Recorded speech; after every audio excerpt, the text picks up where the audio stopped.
the feeling like you're contributing to a better community, a safer, more welcoming community. So yeah, I guess there are a lot of feel good moments, or just feeling like in a world that often feels chaotic or hard, especially when you open up the news, the social media. I don't even like saying that sentence because it feels so trite Yeah.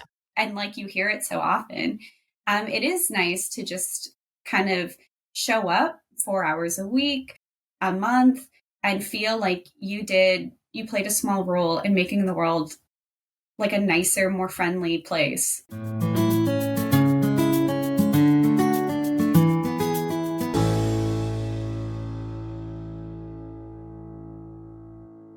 My name is Kate Henderson. I'm the director of Telecare Distress Line of Greater Simcoe. I'm also a registered social worker.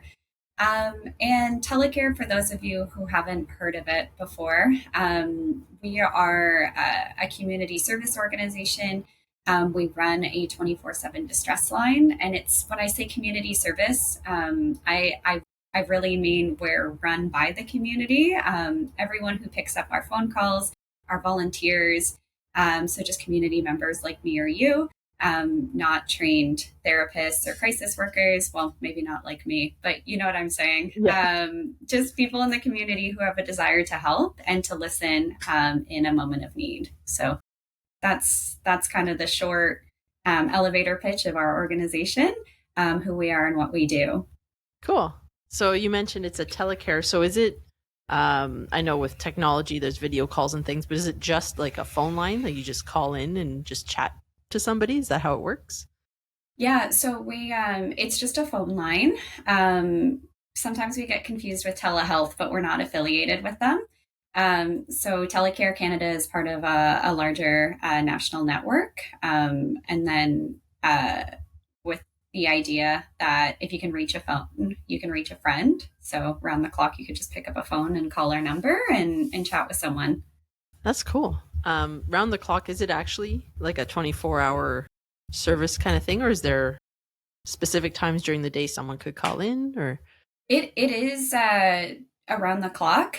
Our organization, we're smaller, and like a lot of other organizations, we've lost a lot of volunteers through the pandemic.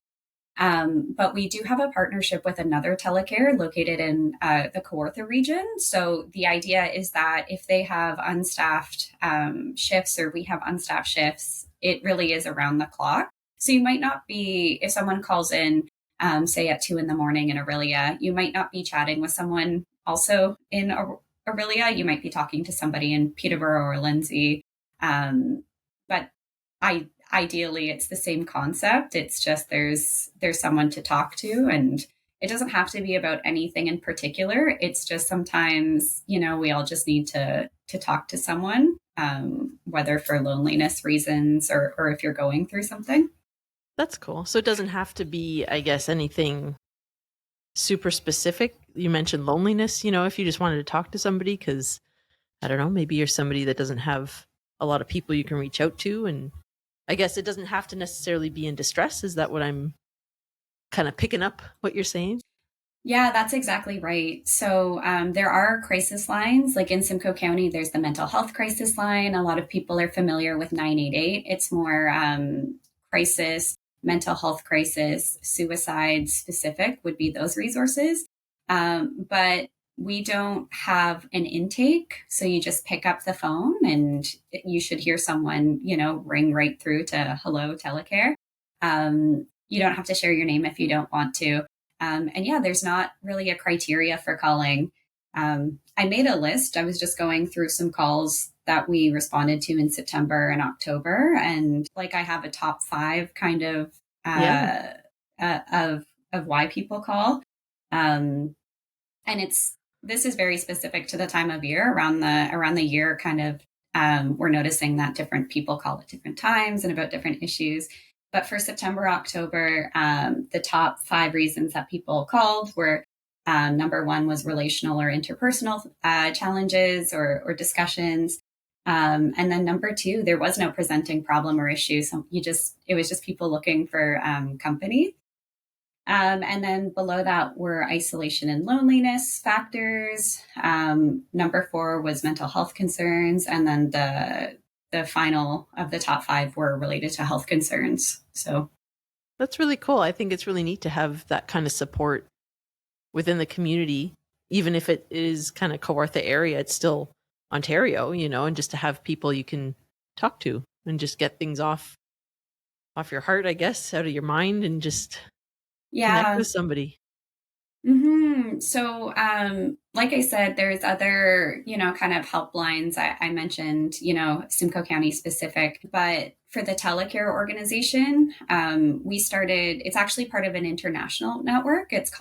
We're part of Lifeline International, which started in Australia.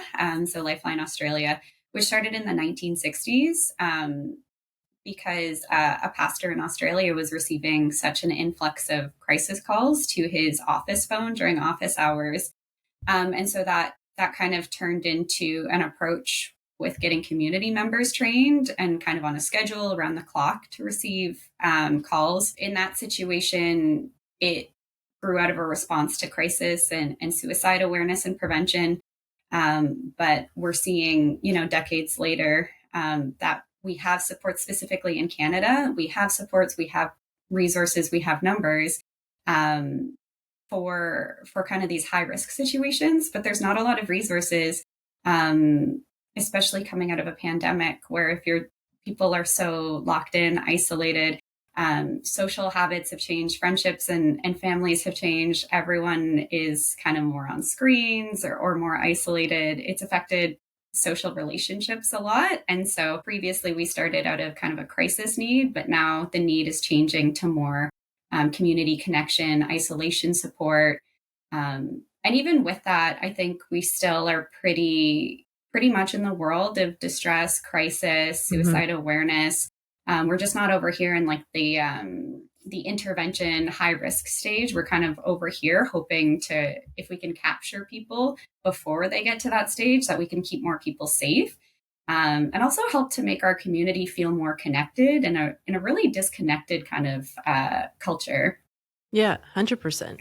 I know I guess my questions, even just personally, I get nervous. Like, I don't know who I'm going to talk to or what the process is going to be like if I'm, let's say, a first time caller. Is like, what can I expect if I were to call in?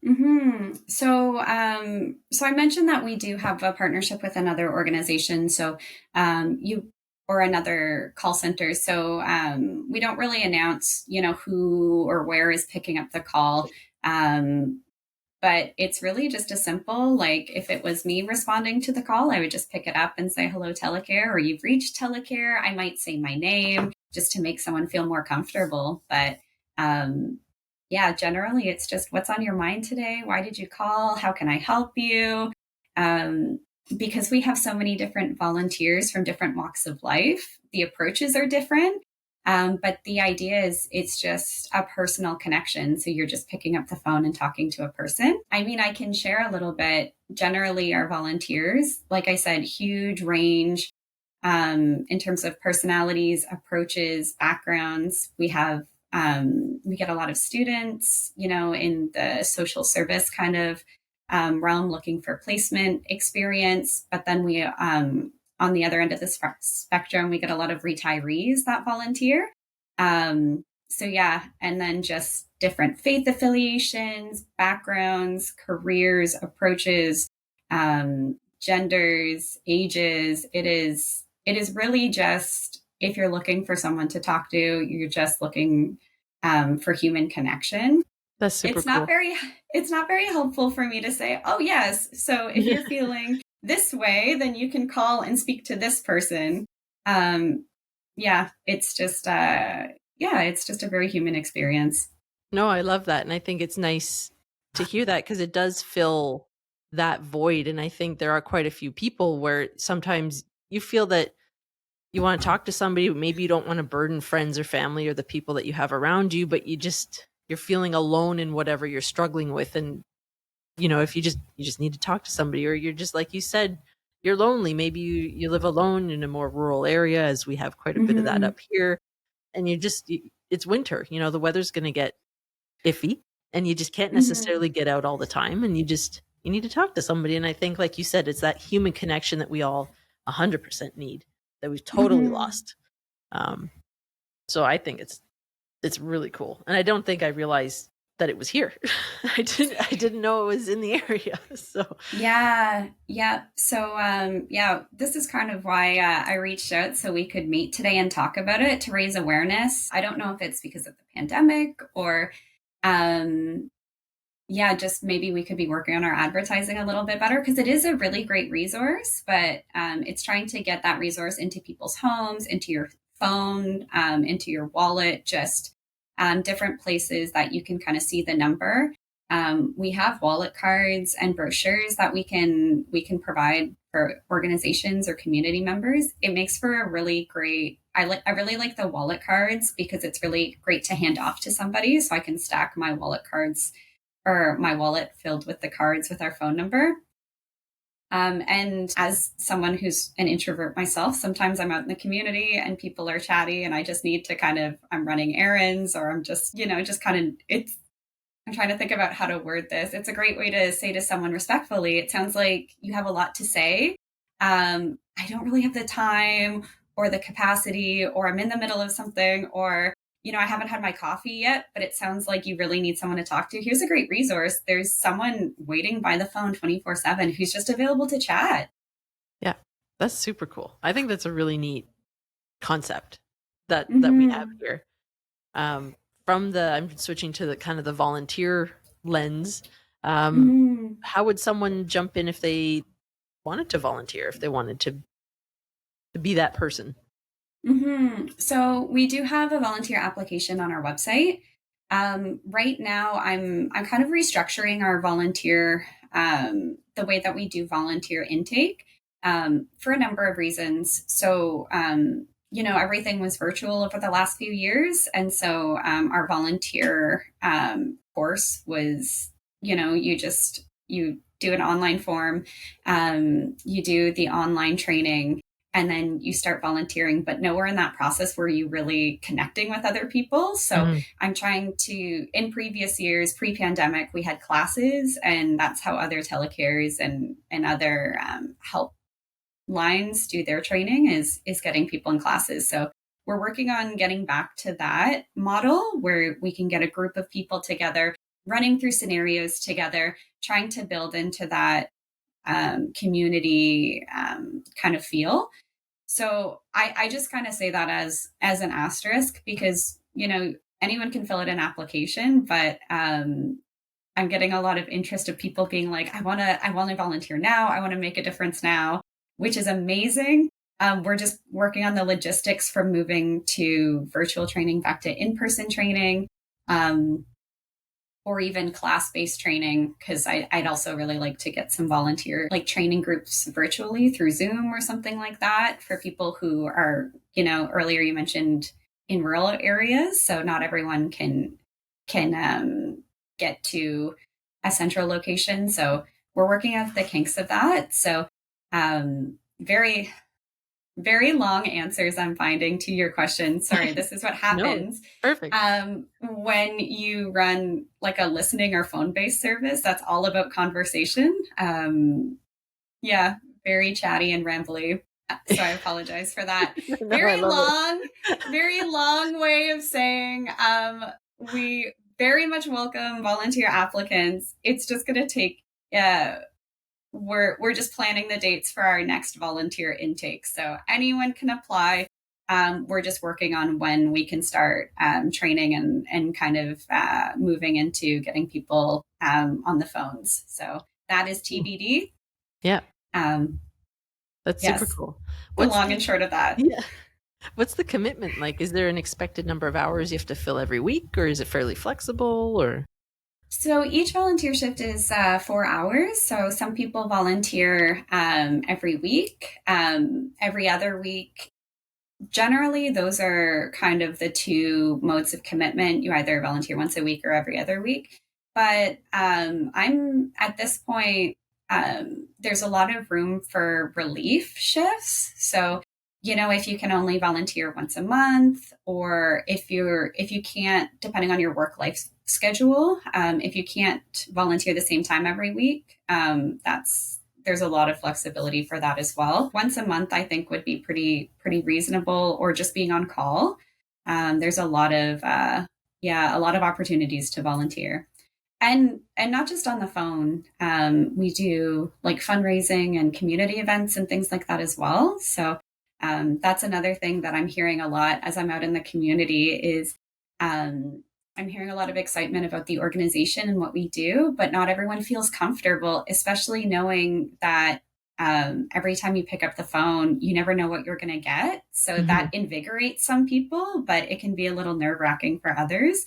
So we do have other kind of fundraising event volunteer opportunities as well, for those who responding to calls may not be their forte. That's cool too. Yeah, because I guess it is such a wide range that people could be calling in for that you never quite know what the conversation is going to be. So it does take, I think, very special people to be able to chat and just be open to being human, right? And just listening and offering their support. So it's so cool. I think it's it's really, really cool organization. Yeah.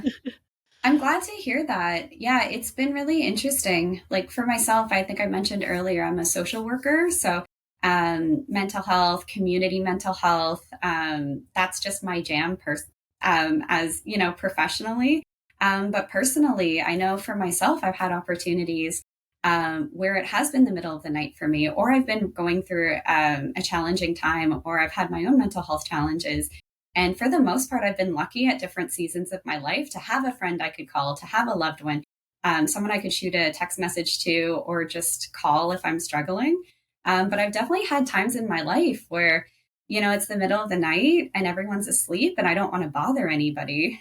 And so it's interesting to be in this organization now, because there have definitely been times in my past where I'm like, I wish I would have known that, when I was struggling or alone or didn't want to bother anybody, I wish I would have known that there was someone I could have called, just to kind of hear that reassuring voice that everything's going to be okay. You're not alone. You'll get through it. I think at some point in our life, I shouldn't say everyone, but I think a lot of us go through seasons sometimes, transitions, relationship breakdowns, job loss. Like sometimes, times like that just come up, and you don't really need anything. You don't need anyone to fix it. You just need someone to be there, and just that reassurance of you're not alone in the world. 100%. And we've all been there. I've been there. I'm still there sometimes, where it's just like, yeah, going through the stresses of life, and it's part of life. And, it, like you said, it's seasons, right? It's ups and downs, and that's just kind of the ride that we're all on. And I think part of it too is sometimes, like, I tend to lean on my partner a lot, and I've realized that maybe like, as supportive as he is, maybe sometimes I shouldn't put everything on him, And when that comes into like having that support, whether it's friends or family, or even being able to call in and just be like, this is work thing, and then just Yeah, it's so interesting. I'm now thinking of different calls that I've responded to myself, or chatting with volunteers. We're trying to do more for our volunteers in terms of providing support, because burnout is real, especially in today's day and age. So we get together monthly to just kind of talk about what's working and what's not working and things like that. So I have the opportunities to hear some great stories beyond the calls that I've responded to. But it's interesting because I think we have this idea, especially because the word distress is in our name, that the calls are just distressing or sad. But it's really interesting. So sometimes we've had callers call in and said, I just got a job, or I just got approved for an apartment and I didn't know who else to call, or my partner's at work and I didn't want to interrupt them, or there's something really good going on in my life and I didn't know who to call, so I just needed to tell someone. So sometimes you get those kind of happier success moments too, with this stranger, and you don't know who they are, they don't know who you are, but so sometimes the idea of just needing to talk to someone, it's not always negative. yeah, just sometimes you get to be that hype person for someone else. So That's cool. Hype people are yeah. the best. Yeah, which makes it interesting for me in my role when I specifically for people who are looking to volunteer, not just students, but sometimes recent grads, people in different lines of works like corrections or police officers, or people who are working in shelter systems, people who want experience on their resumes, or sometimes they're looking for more of those high risk, high crisis calls, really that experience. And it's kind of tricky for me because I'm like, oh, I want to give you that experience for your education or career goals, but then you might just get heartwarming calls. I'm Yeah. sorry. Like, Oh, I I don't wish know. they would do that. I can try to schedule it in times of days or the nights that sometimes things can get, a little lonely or a little high crisis, but sometimes they come back to me and they're like, it's just too encouraging. I'm like, I'm sorry. It's good to hear though, because I think even as volunteers, maybe you get a bit nervous. Like, I don't know if I like what the kind of level of those calls would be if I can do it or if it's too much for me. So knowing that there's also the heartwarming side as well and those encouraging calls is a nice balance. So it's not constant, I guess, of one type of response. Yeah. And then other calls, like specifically, I noticed during the days we get a lot of calls from individuals who, might be in like long-term care facilities or retirement homes. We used to in previous years run a reassurance line. And for those who are unfamiliar with reassurance lines or programs, individuals, generally people who are living alone, are older adults, or living with chronic health conditions can sign up for programs where you get maybe like a registered nurse who calls in every day, or a PSW that just calls in at the same time of day just to check in. And so I would say we're kind of in the same world as that as well, because we do get people calling in throughout the day, just sharing like, oh, I went down to the cafeteria for lunch and I had this. I'm going to watch my programs and then I'll call you after dinner, kind of thing. So some of our callers have been calling in for years and multiple times a day, and then they get the opportunity of visiting, like phone visiting or friendly visiting with different volunteers throughout the day. So that's a pretty cool service that we offer as well. That's really cool. Um, yeah, especially because we are volunteer. So I think that helps us be able to do more as well. So we don't have caps. You don't get your one call a day. People can call throughout the day or night, and like I said, sometimes for years. So there are some callers that we have that our volunteers are able to really have established relationships with because they talk every week. For some of our more longer term volunteers for upwards of 20 or 30 years. Um, yeah, where you really just start to form attachments over the phone. That's really cool. Oh, it's such a feel good organization. Thank you. This is helpful for me because yeah, and I feel like in the realm that I work in, we talk a lot of like mental health crises and risk management, and we do have policies in place if someone's really struggling and it goes above and beyond what we're able to support over the phone. We're able to conference in either emergency services or mental health crisis services, so we have that capacity as well. But it is really nice to just chat and remember that there is the potential for feel good calls. Yeah, and we're just trying to make people's lives better. Mm, And not just for our callers. This is something that I'm starting to notice the more I chat with our volunteers, um, and working with students. It's the feel good factor for us, and how there's this idea that the people who call in are the ones that are getting the benefit and the reward because they have someone to talk to. But it's the feel good factor for volunteering as well.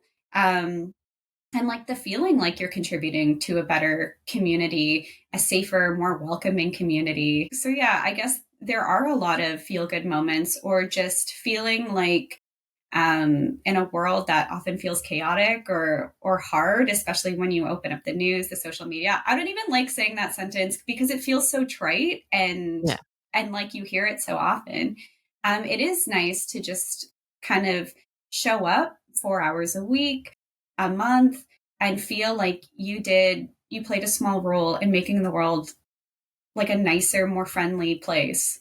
And I think that's exactly it. And that's what is missing now, and what so many people are looking for is to just be heard. Like a lot of it is just to have someone listen and hear what you have to say. And you don't always need, like you said, you don't always need someone to fix it or to solve your problem. You just want to just be heard and just connect. And I think Mm-hmm. this is a really cool way that people can be part of that. So, It's interesting the more I chat with people or do speaking engagements, appeals, or chat with community or local health organizations. It's interesting in different conversations, different kind of like highlights come out or different benefits. So this is interesting just as we're chatting.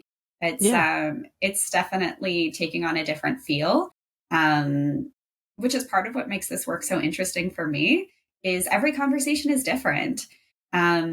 You and I chatted on the phone before meeting today, and the conversation we had on the phone is different than the conversation we're Yeah. having today. Yep. 100%. Mm-hmm. I wanted to ask for people, I guess, who wanted to find more information, both for callers and for volunteers. I guess, how can people reach out as a caller? What's the number? I'll give the number that's just right on the front of our website. Because we're now Greater Simcoe, there used to be a different. We used to have two different numbers, one for Barrie. We had a call center in Barrie and one for Aurelia. And then years ago, the Barrie location closed down, so we absorbed their number. So it can be a little confusing. We have two phone numbers; they both go to the same location. Um, so our primary or Aurelia phone number is 705-325-9534. And we have a Barrie number as well, just for long distance fees. I'm not sure if anyone still pays long distance. But the Barrie number is 705-726-7922. And both those numbers are on our website, or if you Google us, our first phone number will pop up right on Google. Cool. And And then what for is the people who, website as well? oh yeah, that would be helpful. It's Telecare Distress Line .com. And then yeah, if anyone wants more information about volunteering or ways to get involved, we're also a registered charity, so there's opportunities for partnering either financially or through in-kind donations. So similar to our website, the main email is info@telecaredistressline.com. I don't know if there's links or anything for me to upload this, but yeah, our website has all the information. And beyond volunteering and donating or picking up brochures, other ways to get involved are we do community workshops because our whole jam is about community well-being Yeah. and getting community members involved and giving back to the community. So we do regular suicide awareness training and mental health training as well in the community. And that's all on our website as well. Very cool. Yeah, that's awesome. We'll have the numbers and the links in our description part of the videos and the podcast where they end up in the internet space. So Awesome. we'll help share that. And I'll likely do a write-up as well to just add into the Villager magazine portion, just so for print purposes it can be there too. So people Thank will be able to you. find it everywhere. Awesome. Yes, that's what we're working on. It's tricky when even this is new territory for me. I'm so used to being, behind the phone where you can't see me and I can't see you. So maybe that's why, it's been trickier for us to, get out and invisible in the community. We're so used to, working kind of behind the scenes or um, yeah, as I've been chatting with people, I'm like, we've been here. We've just been, kind of hidden, ready to take your call. But Yeah. yeah, working on that visibility piece. Yeah, no, that's really cool. And I think sometimes that anonymity is really nice to have, because really an area in particular can be quite quite a few people. So sometimes you don't want to talk Yeah, to like your neighbor.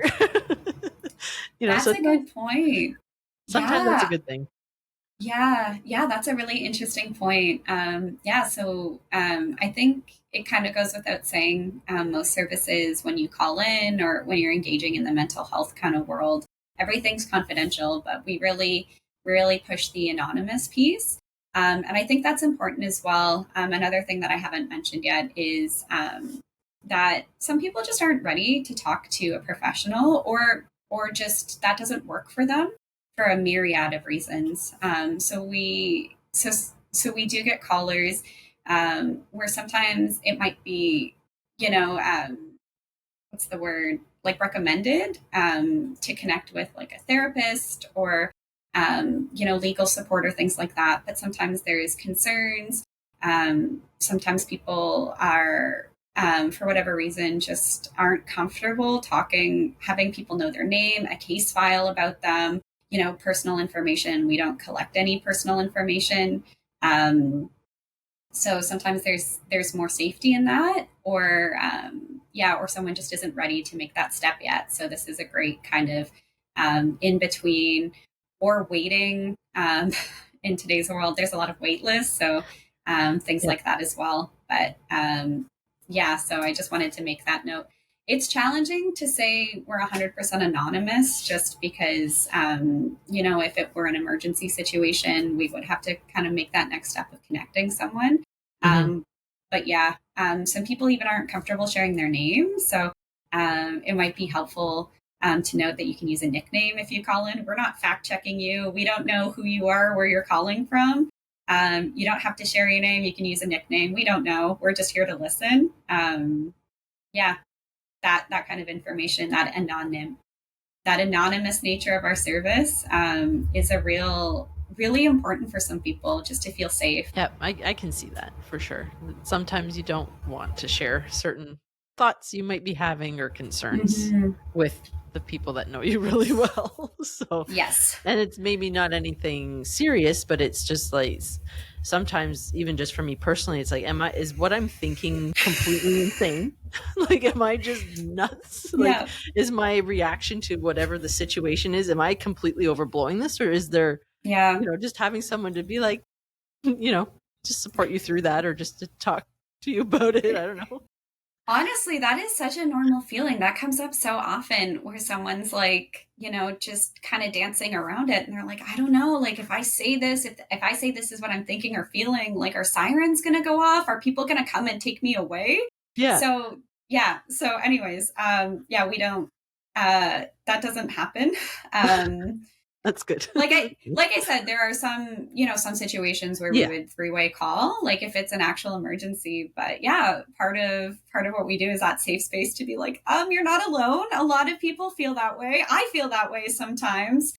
I don't know you. This is totally a safe place to have those feelings. yeah, yeah. Which I think is huge, and the more I've learned about, emotional intelligence and mental health, and just even having that safe space is huge. It's massive. So I think for it to exist within the community, even if you don't necessarily have it at home, whether it's isolation or just the people who you are surrounded by, having that space within the community where you can call in and be in that safe space, I think is important. So, Mm-hmm. Yeah. yeah. Cool. Is there anything else that you wanted to mention? Anything we've missed or that you wanted to touch on? Um, Let me see. Yeah, like I said, just in our conversation, I feel like I've hit all of my talking points, but really, I just wanted to highlight the fact that, there is a service that exists 24/7. If you're feeling alone, if you're feeling frustrated, overwhelmed, if you need to vent, sometimes I've chatted with parents of young children who just need to leave the room and are like, I need to talk to a human adult for Yes. 5 minutes. Yeah. Anyways, so that exists. Excellent. Yes. 'Cause I've been there. I have 100%. Like I said, it's probably a service I will use at some point just to be Mm-hmm. like, okay, I need to talk to somebody else. Yeah. Yeah. Or I was chatting with someone who has, college age children. And sometimes, when they're walking between bus stops or in a new area, they'll call their parents just to be like, I want to feel safe, to have someone to talk to. If I'm in a neighborhood I don't know. And sometimes other people are unavailable. So we've had that as well, where people call in and they're like, I can get a hold of my parents or my friend. I just need to talk to someone to feel safe. I'm in a new area. So yeah. Um, a million reasons to call, Yeah. honestly. No, it's great, and it's really nice having those examples to feel like what you may want to talk about isn't serious enough to bring to the organization, So just knowing that it's just a safe space and, open to Mm-hmm. whatever you'd like to chat about. So, Mm-hmm. Yeah, yeah. Definitely don't need to be in a crisis or distress or even have a reason to chat or to call. Yeah, sometimes those are nice, especially for our volunteers that work nights. Sometimes it's nice, like if it's a long or slow night, sometimes they appreciate just like, oh, I don't know, I don't have anything to chat about. What are you watching? yeah. Like just yeah, just that two-way human connection.